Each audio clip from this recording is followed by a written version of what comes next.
Namaku Elena. Di atas kartu nama tebal berwarna krem dengan tinta emas timbul, tertulis jabatanku, arsitek prinsipal. Usiaku 38 tahun, sebuah angka yang bagi sebagian wanita adalah puncak kematangan, namun bagiku terasa seperti durasi panjang menahan napas. Aku adalah pemilik firma desain interior dan arsitektur yang cukup disegani di ibu kota. Portofolioku mencakup lobi hotel bintang 5, properti apartemen sewaan kelas atas, hingga hunian pribadi para pejabat. Aku memiliki studio pribadi yang luas dengan pencahayaan sempurna dan 2 buah anak yang menjadi jangkarku agar tidak hanyut dalam arus kesibukan yang deras. Dari luar, hidupku tampak seperti maket bangunan yang presisi. Indah, kokoh, dengan tata letak yang diperhitungkan hingga milimeter terakhir. Orang melihatku sebagai wanita karir yang sukses, mandiri, dan kuat. Namun, nyatanya, fondasiku sudah lama mengalami penurunan struktur. Ada retakan halus yang menjalar di dinding jiwaku, retakan yang kusembunyikan di balik lapisan cat mahal bernama profesionalisme. Sudah 5 tahun aku menyandang status janda. Kecelakaan itu merenggut suamiku dan separuh nyawaku sekaligus. Dulu, aku berpikir naif bahwa kesibukan adalah semen terbaik untuk menambal lubang di hati. Aku menenggelamkan diri dalam tumpukan blueprint, revisi desain, dan negosiasi kontrak. Tapi ternyata, kesibukan hanya berfungsi sebagai plester luka sementara. Ia tidak menyembuhkan, ia hanya membuatku semakin ahli menyembunyikan rasa sakit. Di hadapan klien, kontraktor, dan timku, aku adalah Elena yang tegas, yang bicara soal struktur baja dan estetika minimalis tanpa keraguan. Namun, di balik pintu kamar utama yang terlalu luas untuk satu orang, aku sering diam berjam-jam, menatap pola serat kayu di lantai parket, mencoba mencari alasan logis kenapa aku harus bangun esok pagi selain karena kewajiban. Anak sulungku, Vano, kini berusia 16 tahun. Ia adalah replika ayahnya dalam versi yang lebih pendiam. Vano membangun temboknya sendiri, tersusun dari baris-baris kode pemrograman dan dunia game komputer yang bising. Seringkali, aku hanya bisa melihat punggungnya yang membungkuk di depan monitor, terisolasi oleh headphone besar yang meredam suaraku. Sementara adiknya, Alia, baru berumur 10 tahun. Ia masih murni, masih membutuhkan sentuhan fisik. Jika hujan deras turun memukul jendela kamar di tengah malam, ia akan menyelip masuk ke balik selimutku, mencari kehangatan yang sebenarnya juga kurindukan. Di depan mereka berdua, aku tidak pernah mengizinkan diriku terlihat rapuh. Pantang bagiku menunjukkan bahwa ibunya kesepian. Bagiku, biarlah dinding kamarku yang bisu saja, yang tahu betapa seringnya aku menangis tanpa suara. Pagi itu, rutinitas berjalan seperti mesin otomatis. Langit Jakarta masih abu-abu pucat saat aku sudah duduk di kitchen island berlapis marmer dingin. Di hadapanku, sebuah tablet menampilkan revisi cetak biru untuk proyek penthouse di kawasan selatan. Mataku memindai garis-garis vektor itu, tapi pikiranku melayang. Asisten rumah tanggaku, Mbak Siti, bergerak efisien di dapur bersih itu. Denting sendok beradu dengan piring keramik menjadi satu-satunya musik di ruangan luas ini. "Bu, bara sudah siap di depan," kata Mbak Siti, memecah keheningan. Ia meletakkan segelas teh herbal panas di samping tabletku. Uapnya mengepul, membawa aroma chamomile yang menenangkan namun hambar. Aku melirik jam dinding minimalis yang tergantung di dinding. Pukul 7:15. "Terima kasih, Ti. Anak-anak sudah turun?" tanyaku sambil menyesap teh sedikit. "Vano sudah berangkat naik ojek online, katanya ada tugas pagi. Alia masih pakai sepatu," jawabnya. Aku menghela napas. Satu pagi lagi terlewat tanpa sempat menatap wajah Vano. Baik, aku berangkat sekarang. Aku meraih tas kerja kulitku, merapikan blazer, dan melangkah keluar menuju carport. Udara pagi Jakarta yang lembab langsung menyambutku, bercampur dengan bau samar asap kendaraan yang mulai memadati kota. Di sana, sebuah SUV abu-abu metalik sudah menunggu dengan mesin yang menderu halus. Mobil itu tampak seperti benteng berjalan yang siap membelah hiruk-pikuk kota. Bara, asisten operasional sekaligus pengemudiku, berdiri tegak di samping pintu penumpang belakang. Ia baru bekerja denganku sekitar 3 bulan, menggantikan sopir lamaku yang pensiun. Bara berbeda. Umurnya mungkin baru menginjak awal 30-an. Tubuhnya tegap, namun tidak mengintimidasi. Dibalut kemeja flanel kotak-kotak rapi, yang lengan panjangnya digulung hingga siku, memperlihatkan jam tangan analog sederhana. Wajahnya memiliki keteduhan yang aneh, dengan rahang tegas yang jarang tersenyum lebar, tapi matanya selalu menyiratkan kesigapan. "Pagi, Bu Elena," sapanya dengan anggukan taksim saat melihatku mendekat. Tangannya dengan cekatan membuka pintu mobil, melindungiku agar kepala tidak terbentur bingkai pintu. "Pagi, Bara," jawabku singkat, lalu masuk ke kabin tengah yang sejuk. Aroma di dalam mobil ini selalu khas sejak Bara yang memegangnya. Bukan bau pengharum ruangan artifisial yang menyengat, melainkan aroma sitrus samar yang segar dan bersih. Begitu pintu ditutup dan mobil mulai membelah jalanan perumahan, aku langsung membuka laptop. Mode kerjaku aktif seketika. Aku mengecek progres pengiriman marmer impor yang tertahan di bea cukai, membalas email klien yang rewel soal warna cat, dan memeriksa jadwal rapat. Bara diam. Ia adalah tipe pengemudi yang tahu kapan harus bicara dan kapan harus menjadi bayangan. Matanya fokus ke jalan, namun sesekali aku menangkap lirikan matanya di spion tengah, memastikan aku nyaman. Alunan musik jazz instrumental mengalun pelan dari speaker, volumenya diatur pas, cukup terdengar untuk mengisi kekosongan, tapi tidak cukup keras untuk mengganggu konsentrasiku. Jalan tol dalam kota macet total. Deretan lampu rem merah memanjang seperti ular raksasa. Aku memijat pelipis, merasakan denyut pusing mulai menyerang. Belum sampai kantor, tapi energiku rasanya sudah tersedot. Di tengah keheningan itu, suara bariton yang tenang tiba-tiba terdengar. "Ibu, maaf, sudah sempat sarapan?" Pertanyaan itu membuat jariku berhenti di atas keyboard. Aku tidak langsung menjawab, mataku masih menatap layar yang penuh angka. "Belum, masih kenyang baca email komplain dari klien di Surabaya." Jawabku datar, separuh sarkas. Aku mendengar suara kekeh pelan dari kursi depan. Bara tertawa sopan. "Jangan-jangan ibu cuma hidup dari teh herbal itu lagi. Nanti lambungnya protes, Bu. Kalau ibu sakit, proyek apartemen itu siapa yang marahin mandornya?" Aku mengangkat wajah, menatap pantulan matanya di spion. Ada keberanian yang sopan di sana. "Kamu tahu dari mana saya cuma minum teh? Setiap pagi aromanya sama, Bu. Chamomile. Tapi saya nggak pernah lihat ibu bawa bekal. Dan di piring di meja makan tadi juga bersih. Nggak ada remah roti," katanya santai, sambil memutar setir halus menghindari lubang jalan. Saya hafal kebiasaan bos saya. Entah kenapa, sudut bibirku sedikit terangkat. Ada kehangatan asing yang menyelinap dalam percakapan itu. Sudah lama sekali tidak ada yang mengaudit isi perutku dengan nada seringan itu. Biasanya, orang bertanya padaku hanya untuk meminta persetujuan anggaran atau tanda tangan cek. Tidak ada yang peduli apakah lambungku perih atau tidak. "Kamu terlalu teliti untuk ukuran asisten lapangan, Bara." "Harusnya kamu jadi auditor," komentarku. "Kalau ibu sakit, jadwal proyek bisa berantakan. Saya juga yang pusing harus atur ulang rute dan janji temu. Jadi ini demi kelancaran operasional kok, Bu," elaknya diplomatis, meski nada suaranya menyiratkan kepedulian yang tulus. Aku tidak menjawab, tapi rasa pusing di kepala sedikit berkurang. Percakapan kecil itu seperti jendela yang dibuka di ruangan pengap. Siangnya, kami mengunjungi lokasi proyek pembangunan butik hotel di Jakarta Pusat. Kondisinya kacau, debu semen berterbangan, suara bor dan palu memekakkan telinga. Aku harus berteriak-teriak memberi instruksi pada kontraktor yang salah memasang panel kayu.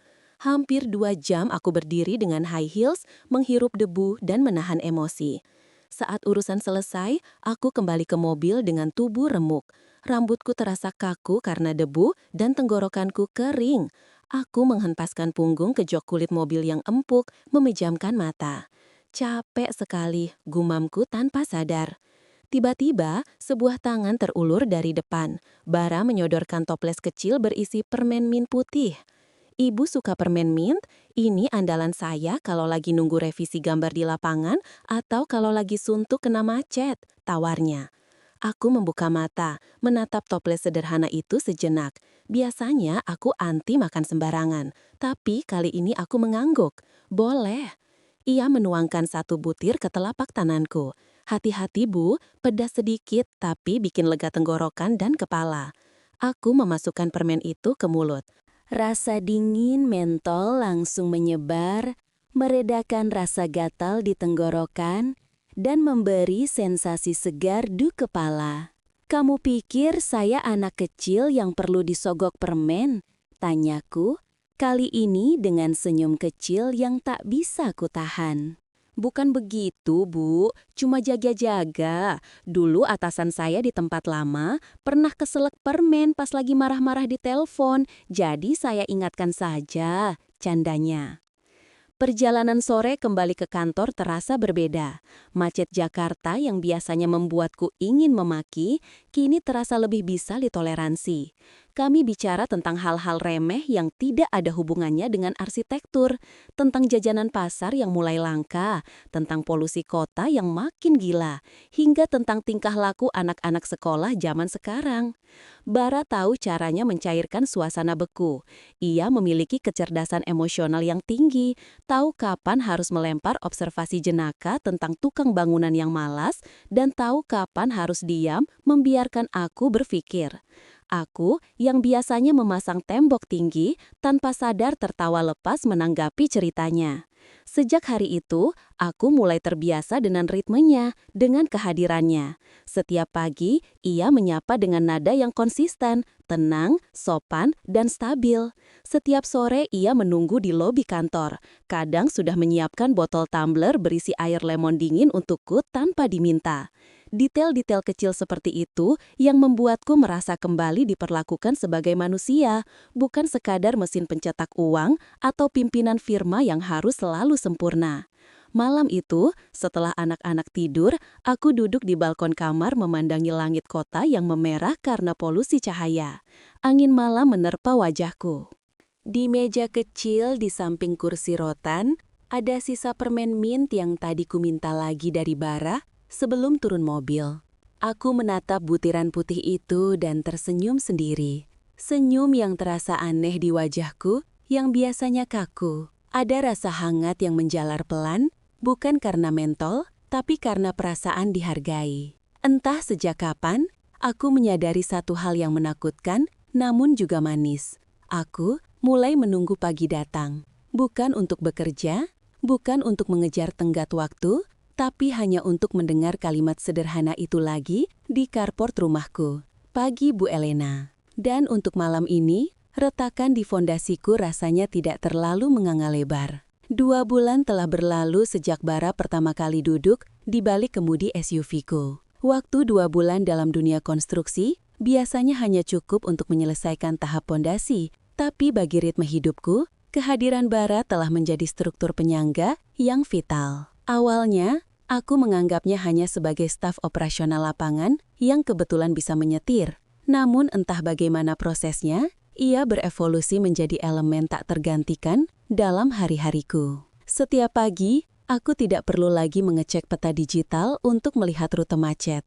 Bara sudah tahu jalan tikus mana yang harus diambil. Mobil selalu dalam keadaan prima, bersih mengkilap, beraroma sitrus lembut, dan suhu kabin yang sudah disesuaikan agar aku tidak kedinginan setelah mandi pagi. Ia tidak pernah terlambat 1 menit pun, berdiri tegak di samping mobil dengan senyum tipis yang konsisten.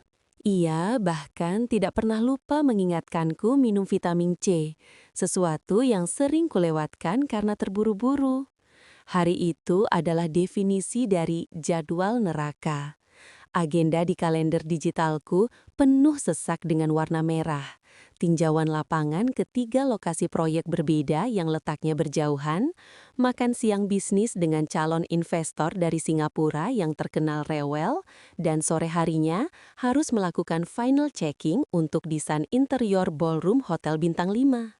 Aku tahu, saat matahari terbenam nanti, tubuhku pasti akan remuk redam.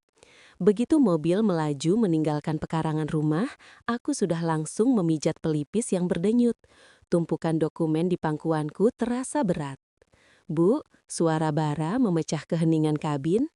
Mau saya putarkan playlist instrumental biasa atau mau yang ada suaranya biar nggak terlalu tegang? Aku menyandarkan kepala ke headrest kulit, memejamkan mata sejenak. Boleh, Bara, tapi tolong jangan yang bikin ngantuk. Saya butuh energi, bukan lagu pengantar tidur. Siap, Bu. Kita cari yang update sedikit, tapi tetap santai. Tak lama, alunan musik pop akustik dengan tempo sedang mengalun dari speaker.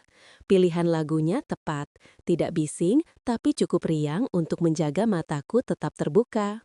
Suasana mobil terasa hidup, kontras dengan jalanan di luar yang mulai padat merayap. Beberapa menit kemudian, saat kami terjebak lampu merah di perempatan Kuningan, Bara menoleh sedikit ke belakang. Ibu, mau mampir beli bubur atau roti sebentar? Di depan ada toko roti langganan yang sudah buka. Aku membuka mata, menatap punggung tegapnya. Kenapa? Saya kelihatan lapar? Bara melirik lewat spion tengah, tatapannya menyelidik namun sopan. Ibu kelihatan pucat, bibir ibu juga agak kering. Saya nggak mau nanti pas di lokasi proyek ibu lemas naik tangga. Proyek di Bekasi itu liftnya belum nyala loh Bu, harus naik tangga darurat ke lantai 5. Aku tertawa kecil, suara tawa yang jarang keluar di pagi hari. Kamu ini rewel ya Bar, persis almarhum ayah saya. Beliau dulu selalu ribut kalau saya berangkat kuliah tanpa sarapan. Bara ikut tertawa renyah. Nggak apa-apa dibilang rewel Bu, yang penting bos saya sehat. Kalau ibu sakit satu kantor bisa demam, proyek bisa mangkrak. Jangan khawatir, saya ini tahan banting, beton bertulang kalah kuat sama saya, candaku, meski perutku sebenarnya mulai perih. Siang harinya, ramalanku terbukti. Setelah kunjungan proyek pertama dan kedua yang menguras emosi, ditambah meeting makan siang yang alot, di mana aku hampir tidak menyentuh makananku karena sibuk berdebat soal anggaran, energiku habis. Aku berjalan cepat menuju mobil yang terparkir di area berdebu proyek hotel. Blazer abu-abuku kotor terkena debu kapur dan high heelsku terasa membunuh kaki. Bara sudah menunggu di pintu yang terbuka. Begitu aku masuk dan menghempaskan diri di jok, ia tidak langsung menyalakan mesin. Sebaliknya, ia berbalik badan dan menyodorkan sebuah kotak bekal plastik transparan. Isinya sederhana, potongan buah pepaya dan melon segar, serta 2 tangkup roti gandum isi keju. Apa ini? Tanyaku heran menatap kotak itu. Bekal darurat, jawabnya santai. Tadi pas ibu lagi meeting sama mandor yang suaranya keras itu, saya sempat mampir minimarket dan tukang buah di depan. Saya perhatikan, waktu makan siang sama investor tadi piring ibu masih utuh. Saya tahu ibu pasti lupa makan karena sibuk presentasi. Aku terdiam. Tenggorokanku tercekat, bukan karena haus, tapi karena rasa haru yang tiba-tiba menyeruak. Kamu selalu punya inisiatif yang bikin saya nggak enak hati, Bara. Dimakan ya Bu, kalau ibu sehat, kerjaan saya juga lancar, nggak perlu ngebut ke rumah sakit, jawabnya merendah, lalu kembali menghadap depan dan menyalakan mesin. Aku memakan potongan buah itu dengan lahap, rasanya manis dan dingin, menyegarkan kerongkongan yang kering karena debu semen. Sepanjang sisa siang, kami berpindah dari satu gedung setengah jadi ke gedung lain. Kadang Bara ikut turun, membantu membawakan gulungan kertas desain A0 yang berat, atau sekedar berdiri mengawasi dari kejauhan, memastikan tidak ada paku berkarat yang kuinjaki. Di setiap momen itu, aku menyadari satu hal, kehadirannya membuat beban fisik dan mental di pundakku terasa terbagi. Aku tidak lagi memanggul dunia sendirian. Sore harinya, langit Jakarta yang sedari siang menahan diri akhirnya jebol. Hujan badai turun mendadak dengan intensitas yang mengerikan. Angin kencang membuat pohon-pohon di pinggir jalan meliuk menakutkan. Aku baru saja keluar dari lobi hotel terakhir ketika angin kencang membuat payung lipat kecilku nyaris terbang terbalik. Air hujan menghantam wajahku, membuat maskara luntur. Aku kesulitan melangkah menuju area drop-off karena lantai licin. Tiba-tiba, sesosok tubuh berlari menerobos tirai hujan. Bara, ia membawa payung golf besar berwarna hitam. "Ibu, sebelah sini," serunya, suaranya bertarung dengan gemuruh hujan. Ia memayungiku, memastikan tidak setetes pun air mengenai blazerku. Namun, konsekuensinya, tubuhnya sendiri terekspos. Aku bisa melihat bahu kirinya basah kuyup dihantam hujan. Kami berjalan cepat, langkah kami seirama di tengah genangan air. Ia melindungiku seperti dinding beton menahan badai. Begitu sampai di dalam mobil yang hangat, aku menghela nafas lega. Aku menoleh ke arah kursi pengemudi. Kemeja flanel bara di bagian punggung dan lengan kiri basah kuyup menempel di kulitnya. Air menetes dari ujung rambutnya. "Kamu basah semua, Bar," kataku khawatir, refleks ingin mencari tisu. Bara hanya menyeka wajahnya dengan sapu tangan, lalu tersenyum lebar. "Gak apa-apa, Bu. Kemeja bisa kering kena AC. Kalau ibu yang sakit, nanti siapa yang marahin kontraktor besok?" Ujarnya bercanda sambil memutar tombol pemanas mobil agar aku tidak kedinginan. Aku terdiam beberapa detik, menatap profil samping wajahnya yang basah. Ada desiran aneh di dada, perasaan aman yang sudah lama hilang. Perjalanan pulang sore itu menjadi ujian kesabaran. Jakarta lumpuh total akibat banjir di beberapa titik. Kami terjebak macet yang tidak bergerak selama hampir 1 jam. Di tengah kebosanan itu, Bara membuka laci dashboard. "Masih mau permen, Bu?" tanyanya sambil menyodorkan toples kaca kecil berisi permen mint andalannya. Aku tersenyum, mengambil 1 butir. "Tentu, itu penyelamat saya." "Saya ambil 1 juga ya, Bu, biar nggak ngantuk." Kami berdua mengunyah permen dalam diam yang nyaman. Suara hujan yang mengetuk atap mobil menciptakan kepompong privasi yang intim. Perlahan, obrolan mulai mengalir. Bukan soal proyek, bukan soal semen atau baja. Kami bicara tentang Vano yang mulai sulit diajak bicara, tentang Alia yang minta dibelikan kelinci. Bara mendengarkan dengan penuh atensi, sesekali memberikan pandangan dari sudut pandang laki-laki dewasa yang membuatku tersadar tentang pendekatan ke Vano. Lalu, ia bercerita tentang desain rumah impiannya, sebuah rumah kecil dengan banyak jendela dan kebun sayur, jauh dari hiruk-pikuk. Entah bagaimana, aku merasa aman sekali. Topeng Bu Elena sang arsitek galak luruh di dalam mobil ini. Aku lupa kalau dia adalah bawahanku. Dalam beberapa jam itu, dia seperti kawan lama yang mengerti bahasa diamku. Saat mobil akhirnya berhenti di carport rumah, hujan tinggal gerimis halus. Lampu teras rumahku yang kuning temaram menyambut. "Bu Elena," panggilnya pelan saat aku hendak membuka pintu. Aku menoleh. "Ya, Bara?" Ia menatapku lewat spion tengah, matanya teduh dan tulus. "Terima kasih sudah mau cerita banyak hari ini. Saya tahu beban ibu berat, mengurus ratusan orang dan triliunan rupiah. Tapi kalau ibu lelah, ingat satu hal.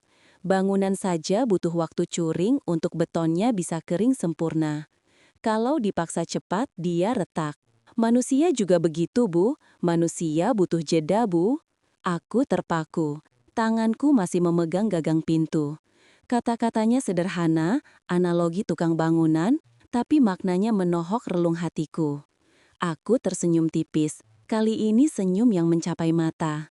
"Kamu memang asisten yang filosofis, Bara. Terima kasih pengingatnya." "Sama-sama, Bu. Istirahat yang cukup." Aku turun dari mobil dan melangkah masuk ke rumah. Saat menutup pintu utama dan bersandar di daun pintunya, aku menyadari sesuatu. Rumah mewah yang biasanya terasa dingin dan terlalu luas ini, malam ini terasa sedikit lebih hangat. Ada sisa energi positif yang terbawa masuk.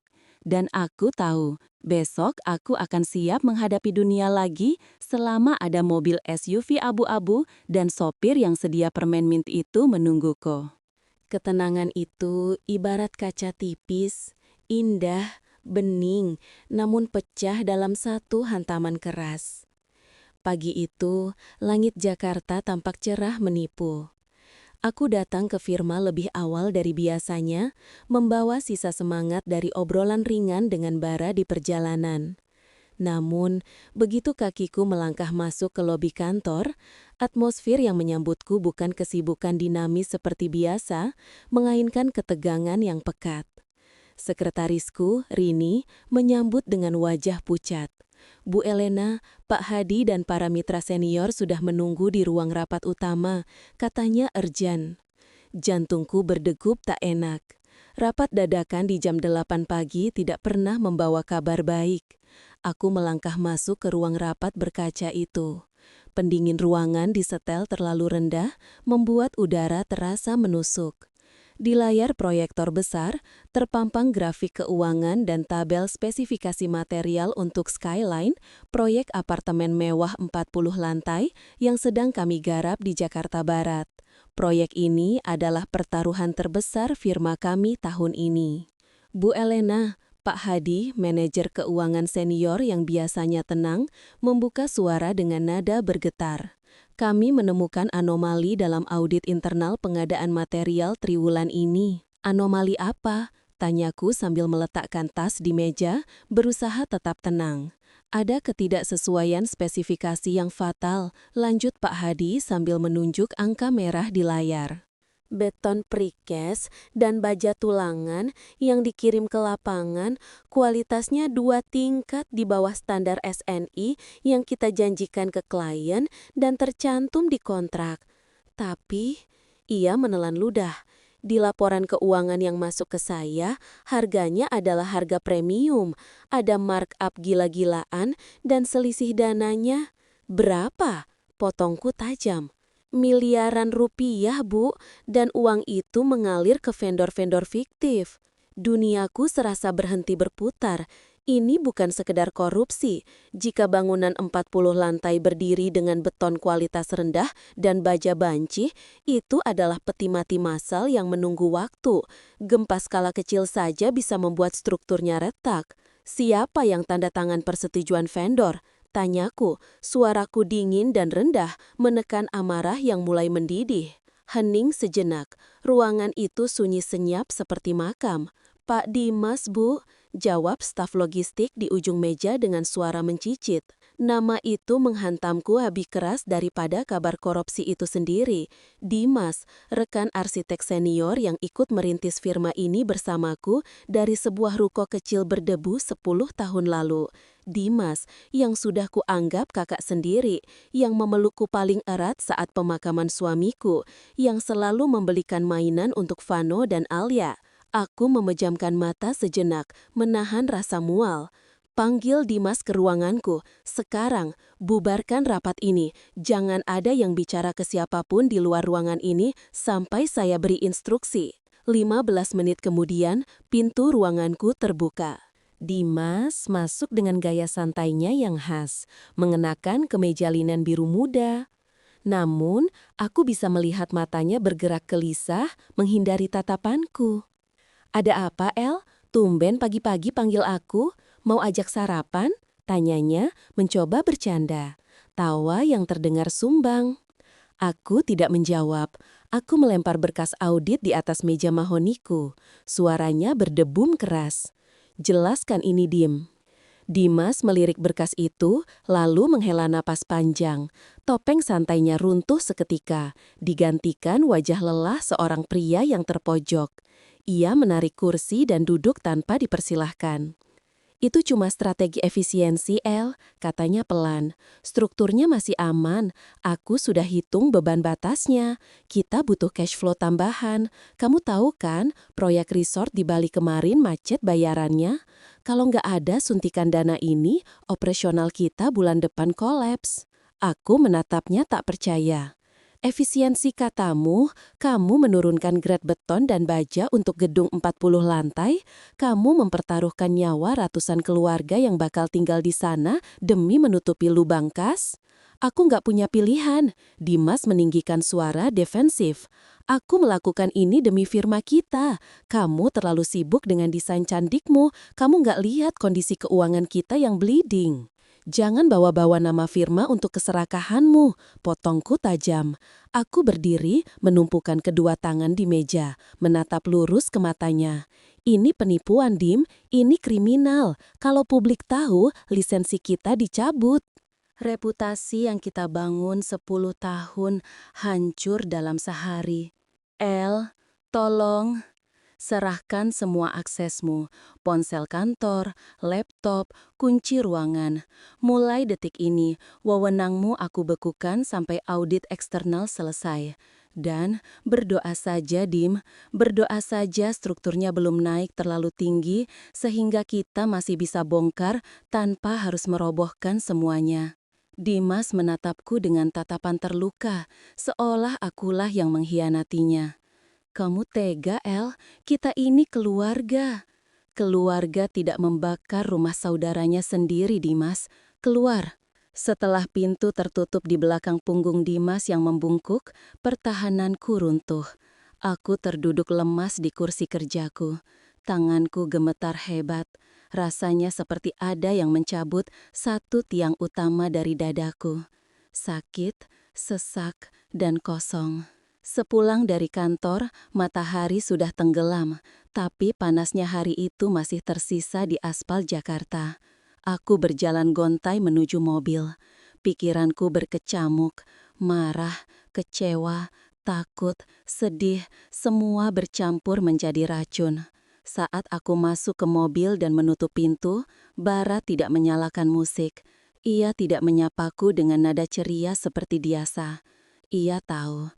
Instingnya terlalu tajam. Ia hanya melihatku lewat kaca spion, melihat wajahku yang mungkin tampak seperti orang yang baru saja selamat dari reruntuhan gedung.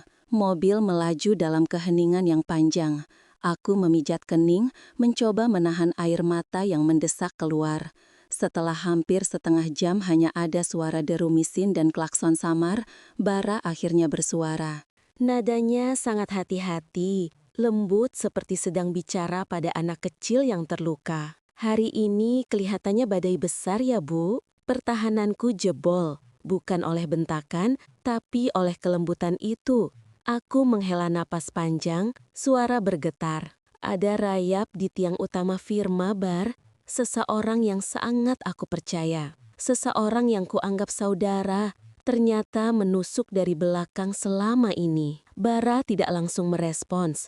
Ia membiarkan kalimatku menggantung, memberi ruang bagi emosiku untuk keluar. Ia tetap fokus menyetir, tapi aku bisa merasakan kehadirannya yang solid. Kayu yang bagus memang sering diincar rayap, Bu, katanya akhirnya. Suaranya tenang dan dalam. Semakin tinggi pohonnya, semakin kencang anginnya, dan semakin banyak hama yang mau numpang hidup. Mungkin aku yang bodoh, gumamku, menatap lampu jalan yang lewat seperti garis-garis buram di jendela. Aku terlalu percaya.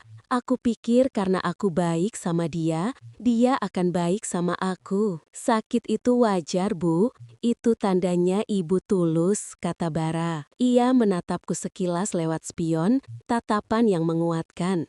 Kalau ibu nggak merasa sakit, berarti ibu sama dinginnya dengan mereka. Yang salah itu yang menyia-nyiakan kepercayaan ibu, bukan ibu yang salah karena sudah percaya. Aku terdiam. Kalimat itu sederhana, tapi rasanya seperti salep dingin di atas luka bakar. Tapi kalau aku berhenti percaya orang, aku juga berhenti jadi manusia kan, Bar? Bara tersenyum tipis, sedih namun bangga. Betul, Bu. Dan itulah kenapa ibu adalah bos yang hebat. Karena ibu tetap memilih jadi manusia, walaupun dunia kadang jahat. Malam itu, setibanya di rumah, Aku tidak langsung tidur. Aku menyuruh anak-anak tidur lebih awal, lalu mengurung diri di ruang kerja. Aku membuka laptop, menelusuri jejak digital transaksi fiktif yang dibuat Dimas. Semakin aku menggali, semakin busuk baunya. Ternyata ini bukan kali pertama. Ada proyek-proyek kecil sebelumnya yang juga ia mainkan. Jam menunjukkan pukul 11 malam. Aku belum makan malam, belum ganti baju kerja, hanya duduk menatap layar dengan mata perih. Rumah sudah sunyi senyap. Tiba-tiba, terdengar ketukan pelan di pintu ruang kerja yang terbuka setengah. Aku menoleh, kaget. Kupikir Mbak Siti sudah tidur, tapi yang berdiri di sana bukan Mbak Siti. Bara berdiri di ambang pintu, masih mengenakan kemeja kerjanya, membawa nampan kayu berisi secangkir teh jahe panas dan 2 lembar roti bakar dengan selai srikaya. Ibu belum makan dari siang, katanya pelan, masuk perlahan seolah takut mengganggu. Aku menatapnya bingung. Bara, kamu belum pulang. Ini sudah larut sekali. Tadi hujan turun lagi, Bu. Saya nunggu reda di pos satpam, sekalian jaga-jaga kalau ibu butuh antar dokumen mendadak ke pengacara atau apa. Saya lihat lampu ruang kerja ibu masih nyala. Ia meletakkan nampan itu di meja kerjaku yang penuh kertas. Dimakan dulu, Bu. Kalau arsiteknya ambruk, siapa yang mau lawan rayapnya? Aku menatap roti bakar itu, lalu menatap wajah Bara. Ada lingkaran hitam samar di bawah matanya, tapi senyumnya tetap tulus. Tidak ada pamrih di sana, hanya kepedulian murni. Tanpa sadar, air mata yang sejak tadi kutahan akhirnya tumpah. 1 tetes, lalu menderas. Terima kasih, Bara. Isaku pelan. Hari ini rasanya dunia jahat sekali. Bara tidak mendekat untuk memeluk. Ia tahu batasannya. Tapi ia juga tidak pergi. Ia berdiri tegap di sana, menjadi saksi rapuhnya aku. Dunia memang kadang jahat, Bu. Tapi malam ini, ibu harus tahu kalau ibu nggak sendirian menghadapinya. Habiskan tehnya, lalu istirahat. Besok kita perang lagi. Saya akan siapkan mobil dan rute terbaik. Aku mengangguk, menyeka air mata dan mengambil roti itu. Di tengah kehancuran hatiku karena pengkhianatan Dimas, kehadiran Bara malam ini menjadi satu-satunya pilar yang membuatku yakin bahwa aku tidak akan rubuh. Fondasiku memang retak, tapi ada struktur penyangga baru yang ternyata lebih kuat dari yang kuduga. Seminggu setelah pemecatan Dimas, skandal itu akhirnya bocor ke media properti. Berita itu menyebar seperti api di ladang kering. Headline surat kabar bisnis pagi itu terpampang jelas. Dugaan markup material di proyek Skyline, reputasi firma Elena terancam. Ponselku tidak berhenti berdering sejak pukul 6 pagi. Wartawan mengerumuni lobi gedung kantor seperti semut gula. Investor panik, meminta klarifikasi. Klien-klien lama menelpon dengan nada curiga. Dalam kekacauan itu, Bara menjadi benteng pertahananku. Secara harfiah, saat aku harus menembus kerumunan wartawan untuk masuk ke mobil, ia menggunakan tubuh tegapnya sebagai tameng, menghalau mikrofon yang disodorkan ke wajahku dengan tegas namun sopan. Mohon minggir, Ibu Elena tidak akan memberi komentar sekarang. Minggir, suaranya menggelegar, membelah lautan manusia. Begitu kami lolos dan mobil melaju menjauh, napasku tersengal-sengal. Serangan panik mulai merayap naik ke tenggorokan. Rasanya ruangan kabin menyempit. Melihat kondisiku dari spion, Bara tidak mengarahkan mobil ke rumah. Ia memutar setir tajam ke arah utara. Kita melipir sebentar, Bu. Ibu butuh oksigen, bukan blitz kamera, katanya tanpa meminta persetujuan. Ia membawaku ke area pelabuhan lama yang sepi, tempat peti kemas kosong ditumpuk. Kami turun di tepi dermaga beton yang retak-retak. Angin laut yang asin menerpa wajahku, mengacak-acak rambut yang sudah kusut. Bara berdiri 2 langkah di belakangku, memberiku ruang privasi, tapi tetap dalam jangkauan untuk menjaga. Bara, tataku lirih, menatap cakrawala abu-abu. Kadang aku iri sama kamu. Hidupmu kelihatannya tenang. Aku punya segalanya. Uang, nama besar, firma. Tapi rasanya setiap hari aku seperti sedang perang. Bara melangkah mendekat, ikut menatap laut. Mungkin karena saya nggak punya banyak hal untuk dipertaruhkan, Bu. Tapi kalau boleh jujur, saya kagum sama Ibu. Dihantam badai kiri kanan, dikhianati sahabat sendiri, diteror media. Tapi tiang utamanya tetap berdiri. Aku menoleh padanya, mataku perih. Aku nggak punya pilihan, Bara. Kalau aku rubuh, ratusan karyawan mau makan apa? Pilihan itu selalu ada, Bu. Ibu bisa saja lari, tutup firma, pindah ke luar negeri. Tapi ibu memilih untuk berdiri di sini. Dan itu yang bikin ibu beda. Ia merogoh saku jasnya, mengeluarkan toples kecil itu. Permen, tawarnya sambil tersenyum tipis. Aku tertawa. Tawa pertamaku dalam minggu neraka ini. Suaranya terdengar sumbang di telan angin laut. Kamu dan permen ajaibmu. Kami berdiri di sana selama 10 menit, mengunyah permen pereda stres, membiarkan angin laut membawa pergi sebagian beban. Di momen itu, di tengah kehancuran reputasiku, aku merasa utuh. Namun, masalah tidak berhenti di gerbang kantor. Badai itu mengikutiku sampai ke dalam rumah. Malam itu, suasana makan malam terasa canggung. Alia makan dengan lahap, tapi Vano hanya mengaduk-aduk pastanya. Ia tidak melepas headphone-nya yang dikalungkan di leher. Tiba-tiba, Vano meletakkan garpu dengan keras. "Ma, aku mau tanya sesuatu." Aku menatapnya, mencoba tersenyum lelah. "Tanya apa, Bang?" Vano tidak menatapku, matanya fokus pada layar ponsel di meja. "Teman-teman di sekolah ribut. Katanya di forum gosip online, Mama ada affair sama sopir Mama yang baru itu. Siapa namanya? Bara?" Darahku berdesir hebat. Sendokku berdenting keras menghantam piring keramik. "Vano, jaga bicaramu. Dari mana kamu baca sampah begitu?"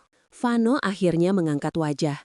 Tatapannya menantang, khas remaja yang sedang bingung dan marah. "Aku cuma bilang apa yang orang omongin, Mah. Katanya aneh aja, asisten operasional kok nempel terus kayak bodyguard. Katanya, dia yang jadi alasan Mama berani pecat Om Dimas. Katanya Mama keeping a toy boy." "Cukup," bentakku. Napasku memburu. Om Dimas dipecat karena dia korupsi. Dia hampir membunuh orang dengan bangunan rapuh. Tidak ada hubungannya dengan Bara. Alia yang ketakutan mulai menangis. "Tapi Om Bara baik kok, Mah. Suka bawain Alia coklat." "Diam, Alia." Malam itu berakhir dengan Vano membanting pintu kamar dan Alia menangis di pelukan Mbak Siti. Aku duduk sendirian di meja makan yang luas, merasa ditelanjangi. Ucapan Vano seperti menyiram air keras ke wajahku. Mungkin benar, kedekatanku dengan Bara sudah melewati batas profesional di mata orang lain. Aku janda kaya, dia asisten muda yang tampan. Klise yang menjijikkan bagi para penggunjing, tapi santapan lezat bagi publik. Demi melindungi nama baik anak-anak dan sisa reputasi firma, aku harus mengambil langkah drastis. Keesokan paginya, aku membangun tembok lagi. Tembok yang lebih tinggi dan lebih dingin dari sebelumnya. Saat Bara membukakan pintu mobil dan menyapa, "Pagi, Bu Elena," aku hanya bergumam tanpa menatapnya. Di dalam mobil, aku memasang earphone, menyalakan lagu dengan volume penuh dan membuka laptop. Aku menciptakan barikade agar dia tidak bisa mengajakku bicara. Saat ia menawarkan permen mint, aku menggeleng kaku. "Tidak usah, terima kasih," tolakku dingin. Bara sempat melirik lewat spion tengah. Alisnya bertaut bingung. Ia mencoba mencari tatapanku, tapi aku membuang muka ke jendela. Ia cukup cerdas untuk tidak memaksa masuk. "Bu, kalau saya ada salah, tolong tegur saya," katanya pelan saat kami sampai di lobi kantor. Suaranya menyiratkan luka. Aku menatap lurus ke depan, menahan gejolak di dada. "Tidak ada, kita fokus kerja saja. Profesional, saya tidak mau ada gosip aneh-aneh lagi." Bara terdiam sejenak. Ia mengerti. Ia mengangguk perlahan, wajahnya kembali menjadi topeng sopir yang datar. "Baik, Bu, profesional." 2 minggu berlalu dalam kebekuan yang menyiksa. Aku rindu tawar nyahnya, rindu permen mintnya, rindu rasa aman saat bersamanya. Tapi, setiap kali aku ingin menyapanya lebih ramah, bayangan wajah Vano yang marah menahanku. Mobil itu menjadi ruang hampa udara. Tidak ada musik, tidak ada cerita, hanya instruksi rute dan jadwal. Hingga suatu sore, hujan deras kembali menjebak kami di rest area tol Jagorawi. Hujan begitu lebat hingga jarak pandang nol. Bara mematikan mesin mobil, lalu tiba-tiba memutar tubuhnya menghadapku di belakang. Wajahnya serius, gurat lelah tampak jelas. "Bu Elena," panggilnya tegas. Aku melepas earphone. "Iya, hujannya belum reda." "Bukan soal hujan," potongnya. "Maaf saya lancang, tapi diam-diaman begini menyiksa, Bu. Kalau Ibu malu karena gosip murahan di luar sana soal kita, saya siap mundur." Aku terhenyak, jantungku mencelos. "Apa maksudmu?" "Saya resign hari ini, kalau itu bikin Ibu tenang," katanya mantap. Matanya menatapku tajam. "Saya kerja buat bantu Ibu, buat ringanin beban Ibu, bukan buat jadi beban gosip yang merusak nama baik Ibu dan anak-anak. Saya tahu diri, Bu, saya cuma asisten Ibu bos besar." "Barah, kamu mau berhenti?" Suaraku bergetar. Ketakutan akan kehilangan dirinya ternyata lebih besar dari ketakutan akan gosip. Kalau keberadaan saya bikin Ibu nggak nyaman dan harus pura-pura dingin begini, lebih baik saya pergi. "Bukan begitu," pertahananku runtuh. Air mata yang kutahan 2 minggu ini merebak. "Aku cuma takut, Bara. Dulu aku percaya sama orang. Aku dikhianati Dimas. Sekarang aku nyaman sama kamu. Tapi dunia seolah nggak mengizinkan. Anakku sendiri menuduhku macam-macam. Aku harus melindungi mereka." Bara menatapku lembut. Suaranya merendah. "Dunia nggak nyetir mobil ini, Bu. Kita yang nyetir. Orang baik berhak bahagia, berhak punya teman tanpa izin orang lain." Aku menunduk, menangis tanpa suara. Bara tidak berpindah tempat, tapi ia menyodorkan kotak tisu dengan sopan. "Sudahlah, Bu," katanya setelah tangisku reda. "Kita jalani saja seperti biasa. Saya tetap Bara yang nyetir dan siapin permen. Ibu tetap Bu Elena yang hebat. Nggak usah dipicirin omongan orang. Kalau Ibu pecat saya atau saya keluar, mereka malah makin yakin gosip itu benar. Kalau kita biasa saja, lama-lama mereka bosan." Aku menatapnya di balik tisu, lalu tersenyum kecil. "Kamu benar. Kalau kamu keluar, siapa yang ingetin aku makan?" "Nah, itu dia. Nanti Ibu sakit lagi," candanya, mencoba mencairkan suasana. "Jadi, saya nggak perlu resign?" "Jangan," jawabku cepat. "Selama stok permen min masih ada, kamu nggak boleh kemana-mana." Kami tertawa bersama, tawa yang melegakan dada yang sesak. Kecanggungan 2 minggu itu mencair seperti es batu disiram air panas. Sejak hari itu, hubungan kami membaik, bahkan lebih dalam dari sebelumnya. Bukan dalam artian fisik, kami tetap menjaga jarak sentuhan, tapi emosional. Aku mulai menyadari, perasaan ini bukan sekedar ketergantungan pada asisten. Setiap kali mobil berhenti di depan rumah dan dia berkata, "Sampai besok, Bu," aku merasa kehilangan.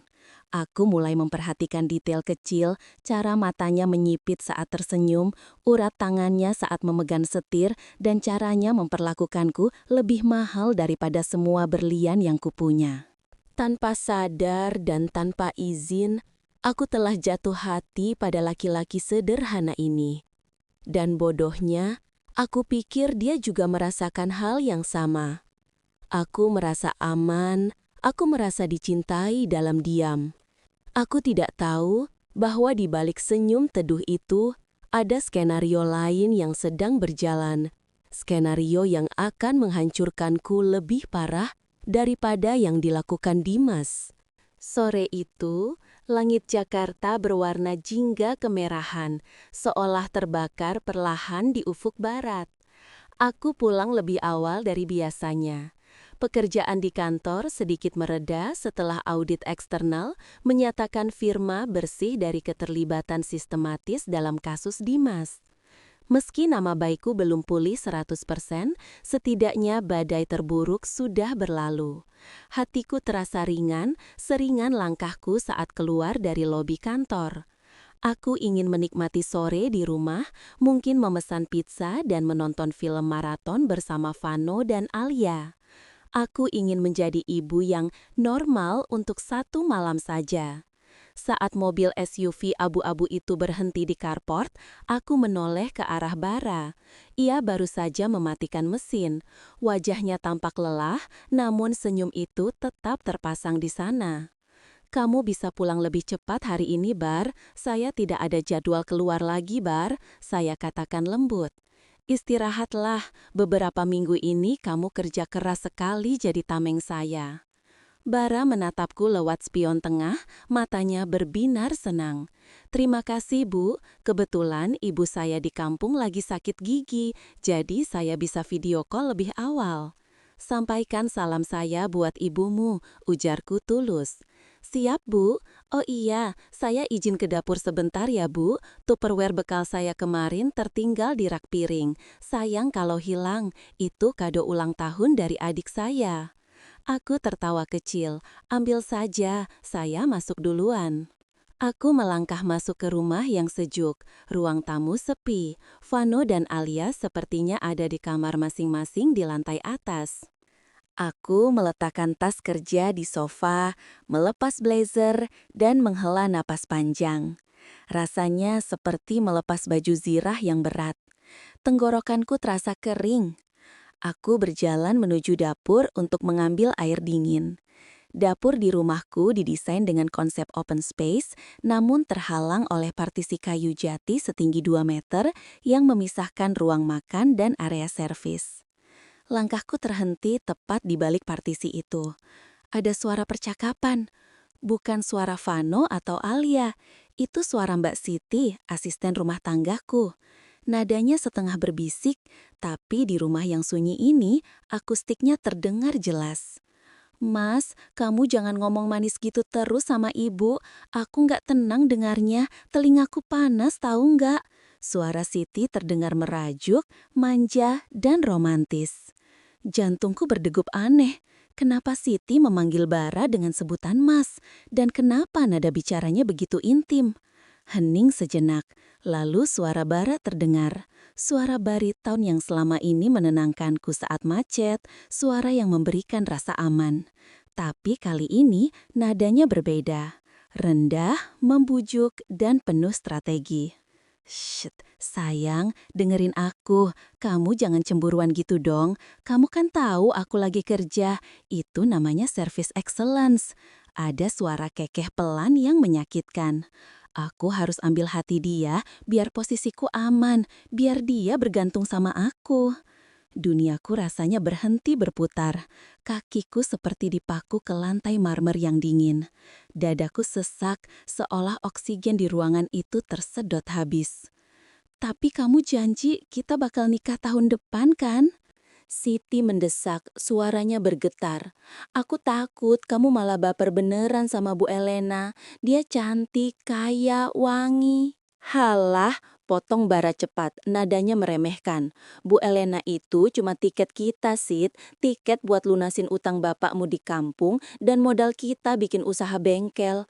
Begitu bonus akhir tahun turun, yang jumlahnya bisa puluhan juta itu, aku bakal cari alasan buat resign. Kita kabur, nikah, hidup tenang." Aku menutup mulut dengan tangan, menahan jeritan yang tertahan di kerongkongan. "Lagian," lanjut Bara, suaranya kini terdengar dingin. "Capek juga lama-lama jadi sandaran hati janda kesepian. Tiap hari harus dengerin curhatannya, harus siapin permen, harus pura-pura bijak. Padahal aslinya dia cuma butuh perhatian karena nggak ada laki-laki." Kalimat terakhir itu menghantamku lebih keras daripada beton yang runtuh. Rasanya seperti ditusuk belati tepat di ulu hati, lalu diputar perlahan. Semua perhatian itu, Palsu, permen min pereda stres itu, strategi, kata-kata dunia tidak menyetir mobil ini, naskah drama, bahkan pembelaannya saat aku diserang gosip, semua itu hanya demi mengamankan bonus akhir tahun. Aku gemetar hebat, bukan karena takut, tapi karena gelombang kemarahan dan rasa malu yang luar biasa. Aku merasa telanjang, aku merasa bodoh. Vano benar, orang-orang benar. Aku hanyalah wanita kesepian yang mudah dimanipulasi oleh sedikit kebaikan. Tapi aku Elena, aku arsitek yang membangun gedung pencakar langit. Aku tidak akan membiarkan diriku hancur di dapurku sendiri. Aku menarik napas panjang, mengumpulkan sisa-sisa harga diri yang berserakan, lalu melangkah keluar dari balik partisi. Pemandangan di depanku membuat perutku mual. Siti sedang bersandar di meja kitchen set, dan Bara berdiri sangat dekat di depannya, tangannya memegang bahu wanita itu. Langkah kakiku yang mengenakan heels terdengar tajam. Tak, tak, tak. Mereka berdua menoleh serentak. Mata Siti membelalak lebar, wajahnya langsung pucat pasi seputih tembok. Ia mendorong tubuh Bara menjauh dan mundur sampai pinggangnya menabrak wastafel. Gelas plastik di dekatnya jatuh berdenting. Bara membeku. Ketenangan yang selalu menjadi topengnya hancur berkeping-keping, digantikan oleh kepanikan murni. Mulutnya terbuka, tapi tidak ada suara yang keluar. Bu Elena, akhirnya suara Bara tercekat keluar, parau. Aku berdiri 3 meter dari mereka, wajahku datar, dingin, tanpa emosi. Tatapanku menusuk langsung ke mata Bara. Jadi itu, suaraku tenang tapi tajam setajam silet. Itu definisi service excellence versi kamu, Bara? Bu, saya bisa jelaskan, ini salah paham, ibu salah dengar. Bara mencoba maju selangkah, tangannya terangkat memohon. Wajahnya yang tadi meremehkan, kini penuh ketakutan. Ketakutan kehilangan tiket emasnya. Jangan bergerak, bentakku. Suaraku menggema di seluruh lantai 1. Bara berhenti, kakinya gemetar. Aku mengalihkan tatapan pada Siti yang sudah menangis tanpa suara. Siti, kemas barangmu. Aku beri waktu 15 menit. Jangan ada satupun barang di rumah ini yang kamu bawa selain pakaianmu sendiri. Siti terisak. Bu, maafin saya, Bu. Saya hilaf. Diam, cepat naik ke atas, perintahku. Siti lari terbirit-birit menuju kamar pembantu di belakang. Kini tinggal aku dan Bara, laki-laki yang sempat membuatku percaya bahwa aku berhak dicintai lagi. Bu Elena, Bara mencoba lagi, suaranya memelas. Tolong Bu, saya punya utang banyak, orang tua saya sakit. Saya terpaksa ngomong gitu ke Siti biar dia nggak marah, tapi saya tulus kerja sama ibu. Tulus, aku tertawa getir. Kamu menyebut saya janda kesepian yang butuh perhatian. Itu ketulusanmu? Bara terdiam, wajahnya merah padam. Ia tahu ia tertangkap basah. Letakkan kunci mobil di meja, ponsel kantor, kartu akses, semuanya, sekarang. Dengan tangan gemetar, Bara mengeluarkan benda-benda itu dari sakunya dan meletakkannya di kitchen island. Bunyi kunci beradu dengan marmer terdengar nyaring di keheningan yang mencekam. Bara, panggilku saat ia berbalik hendak pergi dengan bahu terkulai. Ia menoleh, mungkin berharap ada sedikit pengampunan. Aku menatapnya dengan tatapan yang sudah kutata ulang menjadi tembok beton tebal. Terima kasih sudah mengingatkan saya bahwa rumah yang kokoh tidak dibangun di atas tanah yang labil. Kamu adalah tanah lumpur itu. Pergi, dan kalau saya lihat wajahmu di sekitar firma atau rumah ini lagi, saya pastikan kamu tidak akan bisa dapat kerja, bahkan sebagai tukang parkir di kota ini. Bara menunduk dalam. Ia tahu ancaman seorang Elena bukan main-main. Ia berjalan keluar pintu belakang, menghilang di telan kegelapan sore yang mulai turun. Begitu pintu tertutup, kakiku lemas. Aku terduduk di kursi makan. Napasku memburu. Tidak ada air mata. Air mataku rasanya sudah kering, menguap oleh panasnya amarah. Malam itu, setelah Siti pergi dengan membawa tas besarnya, rumah menjadi sunyi senyap, sangat sunyi. Vano dan Alia turun untuk makan malam, menyadari ada yang salah, tapi mereka tidak berani bertanya melihat wajahku yang kaku. Aku hanya bilang Siti dan Bara berhenti bekerja karena masalah keluarga. Setelah anak-anak tidur, aku melakukan ritual terakhir untuk menutup bab ini. Aku berjalan ke balkon kamar. Angin malam terasa dingin menusuk tulang. Di meja kecil masih ada toples kaca berisi permen mint yang separuh penuh. Toples yang selalu diisi ulang oleh Bara. Aku menatap butiran putih itu. Dulu, benda ini adalah simbol perhatian, simbol kasih sayang yang sederhana. Kini, benda itu tampak seperti sampah, racun berbalut gula. Aku mengambil toples itu. Tanganku menggenggamnya erat, menyalurkan semua rasa sakit, kecewa, dan rindu yang bodoh ke sana. Lalu, dengan gerakan tenang, aku membuangnya ke tempat sampah besar di sudut balkon. Brak! Bunyinya keras saat kaca menghantam dasar tong sampah, tapi tak sekeras bunyi hatiku yang patah untuk kedua kalinya. Aku berdiri di pagar balkon, menatap lampu-lampu kota Jakarta yang berkelap-kelip di kejauhan. Indah, tapi dingin. Ramai, tapi asing. Sketsa kebahagiaan yang sempat digambar Bara di kanvas hidupku kini terhapus bersih. Kembali putih, kembali kosong. Aku sadar, mulai detik ini, benteng pertahananku akan berdiri lebih tinggi, lebih tebal, dan dilapisi baja. Tidak akan ada lagi celah untuk asisten yang terlalu perhatian, untuk permen mint, atau untuk kata-kata manis tentang kehidupan. Aku kembali menjadi Elena sang arsitek, dingin, presisi, dan tak tersentuh. Sendiri di puncak Menara Gading memang sepi, tapi setidaknya di sini aku aman.